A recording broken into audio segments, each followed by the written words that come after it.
confronto entre Brasil e Japão nas oitavas de final da Copa do Mundo é, acima de tudo, um choque entre duas filosofias completamente diferentes de enxergar o futebol.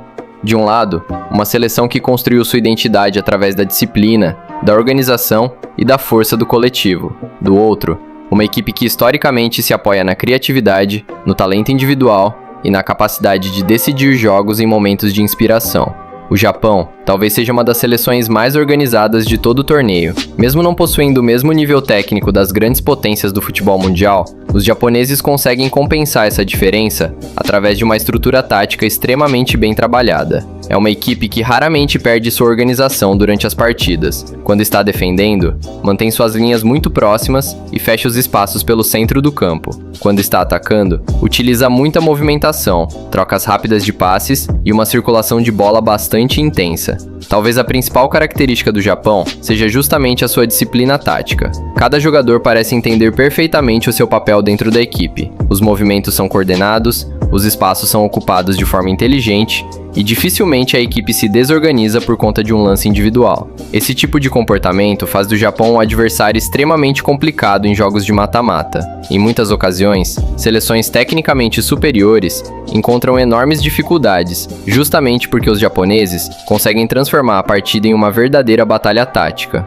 Outra característica muito forte da equipe é a intensidade física. O Japão é uma seleção que corre muito, pressiona em determinados momentos e mantém um nível de concentração extremamente alto durante praticamente os 90 minutos. Em Copas do Mundo, esse tipo de característica costuma fazer uma enorme diferença. O torneio é cheio de exemplos de equipes mais organizadas, conseguindo equilibrar confrontos contra seleções de maior talento individual. Por isso, seria um enorme erro imaginar que o Japão chega a este confronto apenas para se defender. A seleção japonesa tem coragem para jogar, gosta de ter a bola em determinados momentos e tenta construir suas oportunidades através do jogo coletivo. É uma equipe que procura utilizar bastante os lados do campo, acelerar as jogadas quando encontra espaços e aproveitar qualquer desorganização do adversário. Além disso, o Japão possui uma enorme capacidade de adaptação. Dependendo do contexto da partida, consegue pressionar mais alto, baixar suas linhas defensivas ou até mesmo controlar melhor a posse de bola. Essa versatilidade torna a equipe ainda mais perigosa.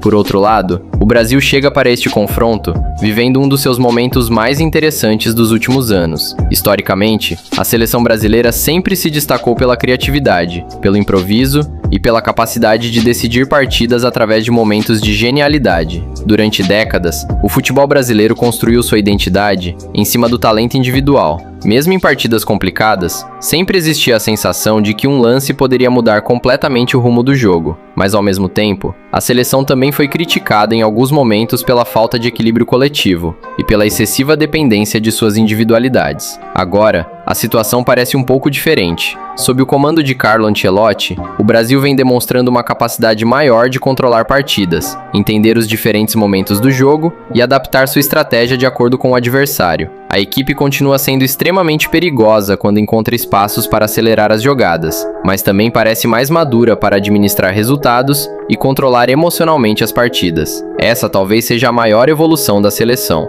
O Brasil continua tendo uma enorme capacidade de decidir jogos através de jogadas individuais, mas agora também parece possuir uma organização coletiva mais sólida. Isso faz com que a equipe se torne mais imprevisível. Em alguns momentos, pode assumir o controle da posse de bola e pressionar o adversário. Em outros, pode aceitar sofrer um pouco mais e explorar transições rápidas. Essa capacidade de adaptação pode ser uma das grandes armas brasileiras neste confronto. E é justamente por isso que este duelo se torna tão interessante. De um lado, uma seleção extremamente organizada, disciplinada e intensa. Do outro, uma equipe que une talento individual, poder de decisão e um coletivo que parece cada vez mais consolidado. No papel, o Brasil entra como favorito, mas a Copa do Mundo já mostrou inúmeras vezes que jogos de mata-mata são decididos nos detalhes, e poucas seleções representam tão bem a capacidade de competir e transformar os detalhes em algo decisivo quanto o Japão. Por isso, apesar do favoritismo brasileiro, este certamente está longe de ser um confronto fácil.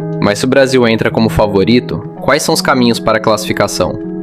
Na minha visão, o primeiro deles passa pela paciência. O Japão é uma equipe que se sente extremamente confortável quando o adversário se desespera. Quanto mais um time acelera jogadas de maneira precipitada, força passes ou começa a se expor defensivamente, mais os japoneses conseguem crescer dentro da partida. Por isso, o Brasil precisará entender que este talvez não seja um jogo decidido nos primeiros 20 ou 30 minutos. Em determinados momentos, a seleção terá de aceitar uma partida mais equilibrada e esperar a oportunidade certa para atacar.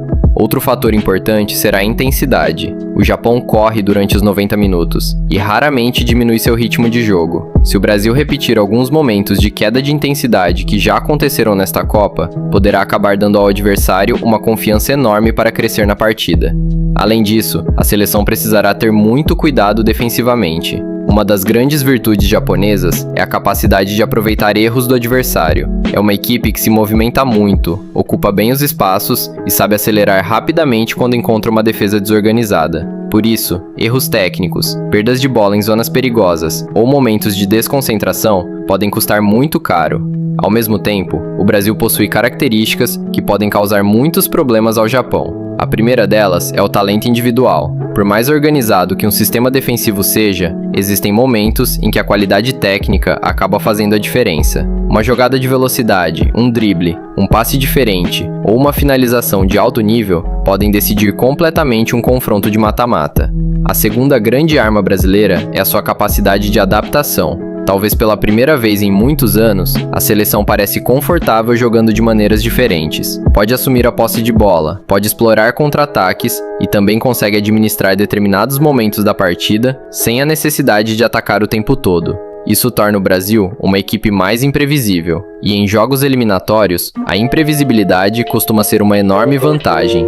Por outro lado, também existem caminhos para uma possível classificação japonesa. Se a partida se tornar muito física, truncada e equilibrada, o Japão cresce. Se conseguir manter o jogo vivo por muito tempo, começa a colocar pressão psicológica no adversário. E se o Brasil começar a demonstrar ansiedade ou nervosismo, os japoneses certamente saberão aproveitar esse cenário. A história das Copas do Mundo mostra que diversas seleções favoritas foram eliminadas justamente porque encontraram um adversário extremamente organizado e não conseguiram encontrar soluções durante os 90 minutos.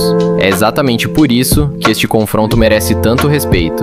Não estamos falando de uma seleção que chegou às oitavas por acaso. Estamos falando de uma equipe que nos últimos anos se acostumou a competir em alto nível, enfrentou grandes seleções e mostrou repetidamente que é capaz de tornar qualquer jogo extremamente difícil. Mas ainda assim, eu continuo vendo o Brasil um passo à frente. Quando analisamos a profundidade do elenco, a capacidade de decisão, a qualidade técnica e o momento vivido pela equipe, é difícil não colocar a seleção brasileira como favorita para avançar. Na minha visão, o Brasil entra em campo com algo em torno de 65% a 70% de chances de classificação. Isso não significa que o jogo será tranquilo, muito pelo contrário. Significa apenas que em condições normais, o Brasil possui mais recursos para resolver um confronto tão equilibrado. Já o Japão, na minha opinião, tem algo em torno de 30% a 35% de chances de surpreender e avançar. E convenhamos, em uma Copa do Mundo, 30% é muita coisa. Basta um erro individual, uma bola parada, um momento de desconcentração ou até mesmo uma disputa de pênaltis.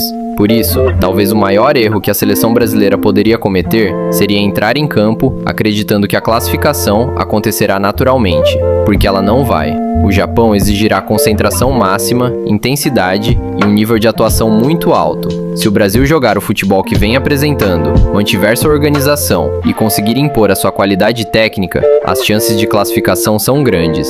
Mas se houver excesso de confiança, queda de intensidade ou erros defensivos, este pode se tornar um dos jogos mais complicados de toda a campanha brasileira. No fim das contas, este confronto representa muito bem o futebol moderno. De um lado, a força do coletivo, da disciplina e da organização. Do outro, o talento individual, a criatividade e a capacidade de decidir jogos em momentos de inspiração. E é justamente por reunir essas duas filosofias tão diferentes que Brasil e Japão promete ser um dos confrontos mais interessantes de toda esta Copa do Mundo. O favoritismo é brasileiro, mas o respeito ao Japão precisa ser enorme, porque em uma Copa do Mundo, a diferença entre a glória e a eliminação costuma ser decidida nos detalhes.